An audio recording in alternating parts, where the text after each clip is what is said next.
সুপ্রিয় দর্শক, আপনারা যারা এই মুহূর্তে আমার এই ভিডিওটি দেখছেন এবং যারা পরবর্তীতে দেখবেন, সবাইকে জানাই আন্তরিক সালাম ও শুভেচ্ছা। আশা করি যে যেখানে আছেন সবাই সুস্থ আছেন, শান্তিতে আছেন, নিরাপদে আছেন। আমি মোহাম্মদ জয়নাল আবেদিন তুরস্ক থেকে আপনাদের সাথে আছি। সিরিয়ার অন্তর্বর্তীকালীন প্রেসিডেন্ট আহমেদ আল শারা, যিনি অতীতে আবু মোহাম্মদ আল জুলানি নামে পরিচিত ছিলেন, সম্প্রতি তাকে বেশ কয়েকবার হত্যার চেষ্টা করা হয়েছে। বিভিন্ন গণমাধ্যমে উঠে এসেছে যে সিরিয়াতে তার উপর কয়েকবার হামলা হয়েছে। সিরিয়াতে বাশার আল আসাদকে হটিয়ে ক্ষমতার কেন্দ্রে আসা এই নেতাকে কেন হঠাৎ করে লক্ষ্য বস্তুতে পরিণত করা হচ্ছে?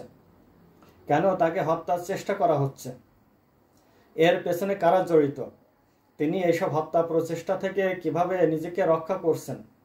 বেশ কয়েকটি এই ধরনের ঘটনা থেকে শেষ মুহূর্তে তিনি কিভাবে প্রাণে রক্ষা পেলেন? কারা তার পেছনে রয়েছে? কারা তাকে সাহায্য করছে, রক্ষা করছে? এই মুহূর্তের মধ্যপ্রাচ্যের সবচেয়ে গুরুত্বপূর্ণ ঘটনাগুলোর মধ্যে এটি অন্যতম। আমরা এই বিষয়ে আমাদের মনে যে প্রশ্ন রয়েছে সে প্রশ্নগুলোর উত্তর খোঁজার চেষ্টা করব। তবে তার আগে আপনারা যারা আমার এই চ্যানেলে নতুন এবং এখনও সাবস্ক্রাইব করেননি, তারা অনুগ্রহ করে আমার চ্যানেলটি সাবস্ক্রাইব করবেন এবং বেল আইকনটি চালু করে রাখবেন। এইবার চলুন শুরু করা যাক। সম্প্রতি বিভিন্ন গণমাধ্যমে উঠে এসেছে যে সিরিয়ার অন্তর্বর্তীকালীন রাষ্ট্রপতি আহমেদ আল শারাকে হত্যার চেষ্টা চালানো হয়েছে কয়েকবার। গত 7 মাসে অন্তত 3 বার তাকে হত্যার চেষ্টা করা হয়েছে। ইসরায়েলি গণমাধ্যম ইয়োদিওথ অ্যারোনোত এবং অন্যান্য গণমাধ্যম এটিকে নিশ্চিত করেছে। যদিও সিরিয়ার সরকার কোনো প্রচেষ্টার কথা সরাসরি অস্বীকার করছে, তারা স্বীকার করতে চাচ্ছে না, তারপরেও এই অঞ্চলে মার্কিন যুক্তরাষ্ট্রের বিশেষ দূত থমাস ব্যারাক, তিনিও আহমেদ আল শারার জীবনের উপরে অত্যন্ত গুরুতর হুমকির ব্যাপারে গভীর উদ্বেগ প্রকাশ করেছেন। আহমেদ আল শারার উপরে কেন এই ধরনের হুমকি আসছে? কেন তাকে হত্যার চেষ্টা করা হচ্ছে?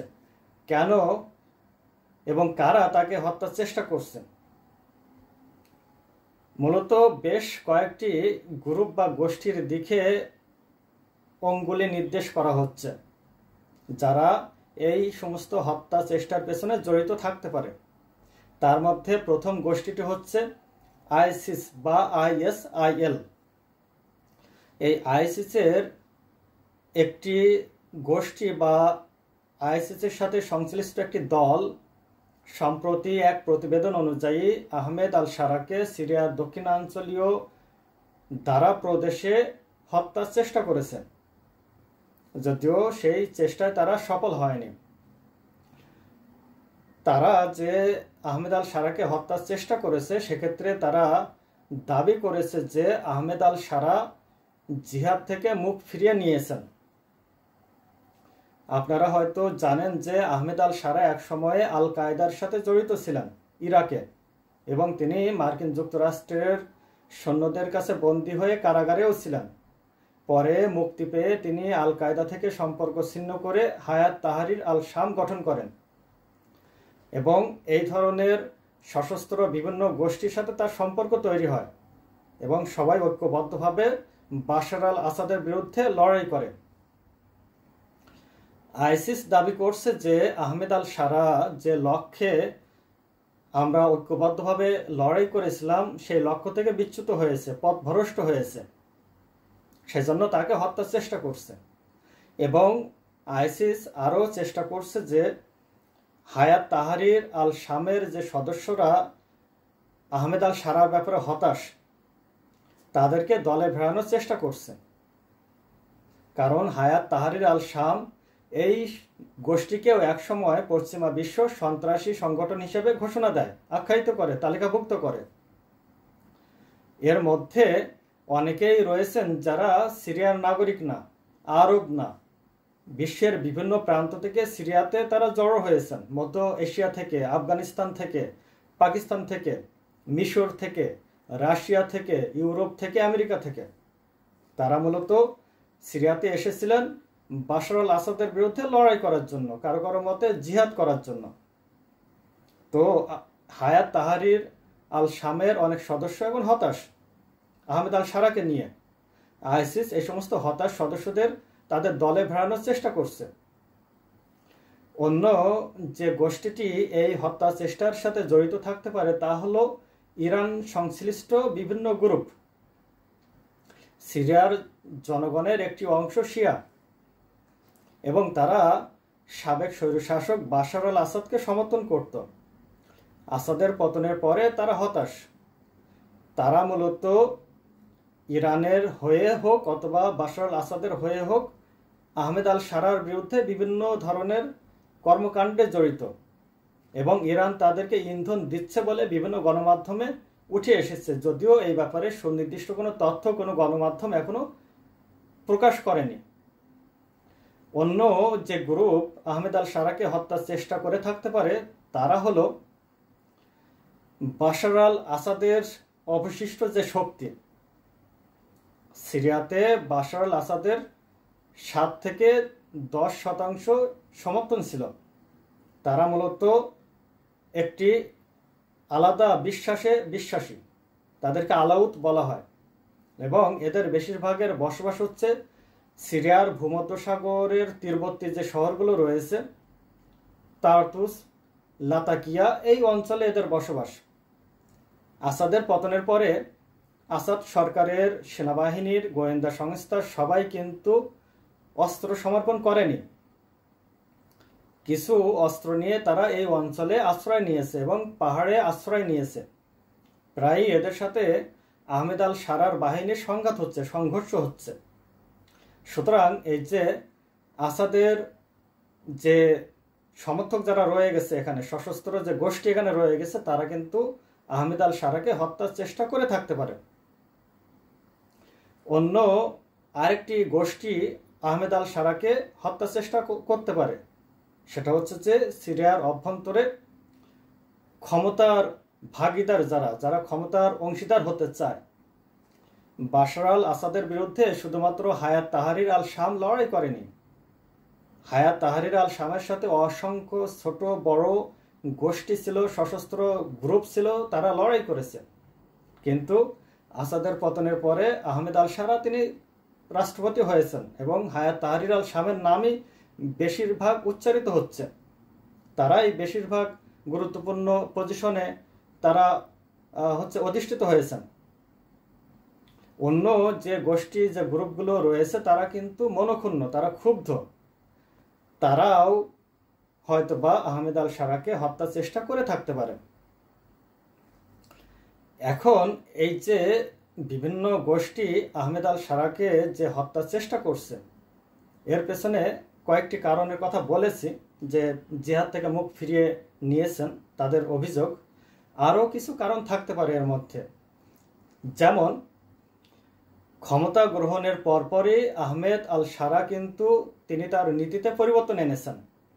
তিনি এর আগে একজন জিহাদি সন্ত্রাসী হিসাবে পরিচিত ছিলেন গোটা বিশ্বে, কিন্তু ক্ষমতা গ্রহণের পরে তিনি মধ্যপন্থা বেছে নিয়েছেন।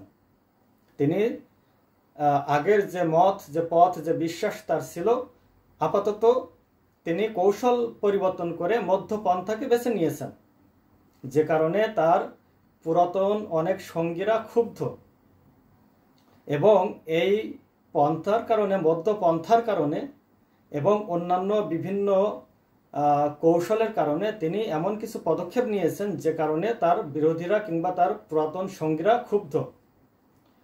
যেমন উদাহরণ হিসাবে গত এপ্রিল মাসে আহমেদ আল সারা ফিলিস্তিনের স্বাধীনতাকামী সংগঠন ইসলামিক জিহাদের বেশ কয়েকজন সিনিয়র কমান্ডারকে আটক করেন। এরপরে মিশরের মুসলিম ব্রাদারহুডের প্রতি সিম্প্যাথি আছে এমন কিছু নেতাকে তিনি সিরিয়া ছেড়ে চলে যাওয়ার নির্দেশ দেন। এই ইসলামিক জিহাদ বাশার আল আসাদের সময়ে ইরানের সমর্থনে কিন্তু সিরিয়াতে নিরাপদে ছিল। ব্রাদারহুডের অনেক নেতাকর্মী সিরিয়াতে নিরাপদে ছিল এবং তাদের প্রত্যাশা ছিল যে আহমেদ আল সারা ক্ষমতায় আসার পরে একই রকম প্রোটেকশন তাদেরকে দেবে। কিন্তু আহমেদ আল সারা আশ্চর্যজনকভাবে তিনি তার বিপরীত অবস্থান নিয়ে তাদেরকে সিরিয়া থেকে চলে যাওয়ার নির্দেশ দেন, যে কারণে অনেকে তার উপর ক্ষুব্ধ। অন্য যে কারণ তা হচ্ছে যে তিনি যে বিভিন্ন শক্তির মধ্যে ভারসাম্য রক্ষা করার চেষ্টা করছেন, এটা করতে যে তিনি এমন কিছু পদক্ষেপ নিচ্ছেন যে কারণে তার উপর অনেকে ক্ষুব্ধ হচ্ছে। সিরিয়াতে তিনি একদিকে যে ইসরায়েল তুরস্কের মধ্যে ব্যালেন্স করার চেষ্টা করছেন, অন্যদিকে ইরান রাশিয়ার মধ্যে ব্যালেন্স করার চেষ্টা করছেন, এবং এই অঞ্চলের বাইরের বৈশ্বিক পরাশক্তির যে মার্কিন যুক্তরাষ্ট্র, রাশিয়া, ব্রিটেন, ইউরোপের ফ্রান্স, এই রাষ্ট্রগুলোর মধ্যে যে ব্যালেন্স করার চেষ্টা করছেন, যে কারণে এমন এমন পদক্ষেপ নিতে বাধ্য হচ্ছেন যাতে তার পুরাতন যে সঙ্গী যারা ছিল তারা ক্ষুব্ধ হচ্ছে। আরেকটি কারণ সেটা হচ্ছে ইসরায়েল হয়তোবা সরাসরি তাকে হত্যা করতে চাচ্ছে না, গুপ্ত হত্যার মাধ্যমে তাকে হত্যা করতে চাচ্ছে। কারণ আহমেদ আল সারা ইসরায়েলের সাথে ডায়ালগ চাচ্ছেন, আলোচনা করতে চাচ্ছেন, এবং ইসরায়েলের সাথে যে সমস্যা রয়েছে এগুলো যুদ্ধের মাধ্যমে নয়, আলোচনার মাধ্যমে সমাধান করতে চাচ্ছেন। অন্যদিকে ইসরায়েল এখনো পর্যন্ত আহমেদ আল সারাকে সন্ত্রাসী হিসাবে দেখে, যে কারণে তাকে সরাসরি না মেরে হয়তোবা গোপনে গুপ্ত হত্যার মাধ্যমে হত্যার চেষ্টা করে থাকতে পারে ইসরায়েল। এর বাইরে অন্য যে কারণ থাকতে পারে তা হলো সিরিয়াতে বিভিন্ন জাতি, বিভিন্ন ধর্মবিশ্বাস, বিভিন্ন গোত্রের বসবাস। সিরিয়াতে একদিকে রয়েছে তুর্কি, অন্যদিকে রয়েছে কুর্দি, একদিকে রয়েছে শিয়া, অন্যদিকে সুন্নি, একদিকে দুরুজ, অন্যদিকে আরব বেদুইন। এই যে বিভিন্ন গোত্রের, বিভিন্ন বিশ্বাসের, বিভিন্ন ধর্মের, বিভিন্ন জাতির যে বসবাস সিরিয়াতে, এবং এদেরকে নিয়ে আঞ্চলিক ও পরাশক্তিদের যে বিভিন্ন ষড়যন্ত্র, সেটার কারণেই কিন্তু কোনো কোনো গোষ্ঠী, কোনো কোনো গ্রুপ আহমেদ আল সারার উপর রুষ্ট হয়ে তাকে হত্যার চেষ্টা করে থাকতে পারে।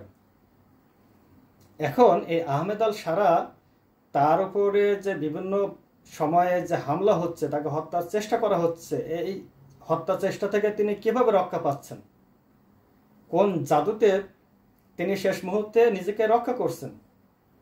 এখানে বেশ কয়েকটি কারণ রয়েছে। তার মধ্যে একটি হচ্ছে যে কঠোর নিরাপত্তা ব্যবস্থা গড়ে তুলতে সক্ষম হয়েছেন তিনি। বিশেষ করে তিনি যেখানে থাকেন, তিনি যেখানে যান, সেই সমস্ত অঞ্চলে আগে থেকে কঠোর নিরাপত্তা ব্যবস্থা নিশ্চিত করা হয়। অন্য আরেকটি কারণ হচ্ছে যে তিনি গোপনীয়তা রক্ষা করছেন। এই সমস্ত ঘটনা তিনি সম্মুখে আনছেন না, প্রকাশ্যে আনছেন না। এই যে তার গোপনীয়তা রক্ষার যে প্রচেষ্টা, এটার কারণে তার শত্রুদের কিন্তু অসুবিধা হচ্ছে।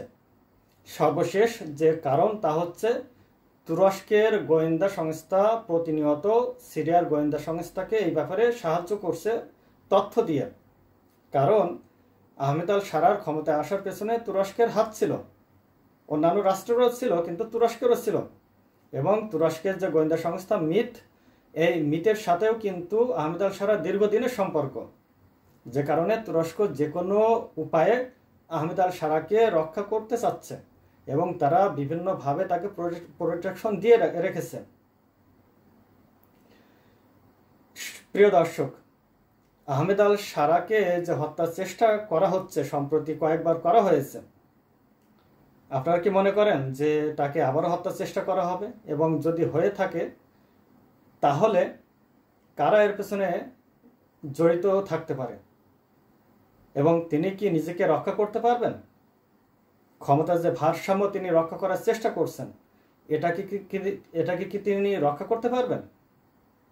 আপনারা আপনাদের মতামত জানাতে ভুলবেন না।